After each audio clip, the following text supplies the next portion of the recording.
अभी आप सुन रहे हैं हंगामा रिकॉर्डिंग स्टूडियो की शानदार प्रस्तुति।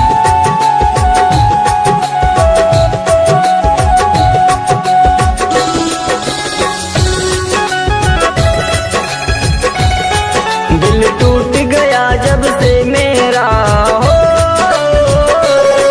दिल टूट गया जब से मेरा, तब से दिल नहीं खेला गेला। बड़ दर्द होत बा सीने में, दिन रात अखिया जागेला। बड़ दर्द होत बा सीने में, दिन रात अखिया जागेला। बड़ दर्द होत बा सीने में, दिन रात अखिया जागेला।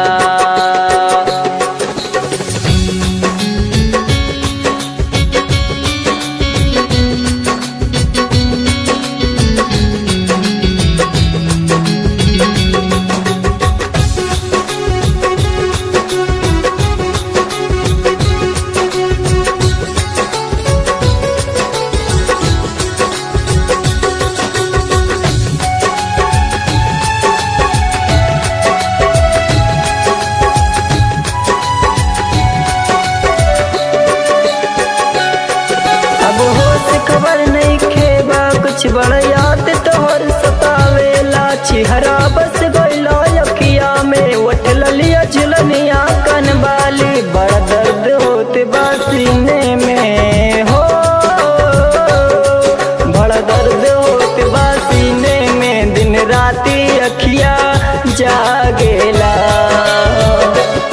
मोर दूर हो जालू जब हमसे हो, बड़ी दूर हो जालू जब हमसे, दिन राती अखिया नहीं हारेला। बड़ी दूर हो जालू जब हमसे, दिन राती अखिया नहीं हारेला।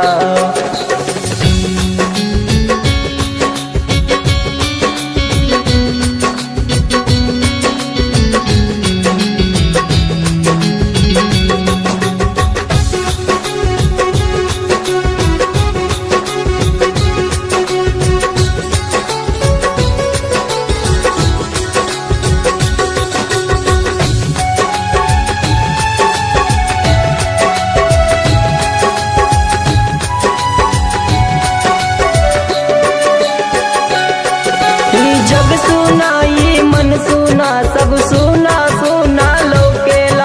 हरकती करे जब दिलवाई, जब प्यार के खातिर छचनेला। जीवन मुकेश जब करे कबूला हो,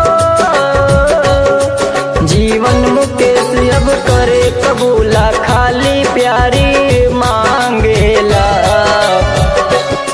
बड़ा दर्द होत बा सीने में हो, बड़ा दर्द होत बा सीने में, दिन राती अखिया जागेला।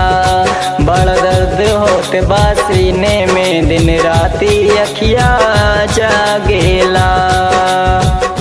Presented by हंगामा रिकॉर्डिंग स्टूडियो बयाकपुर।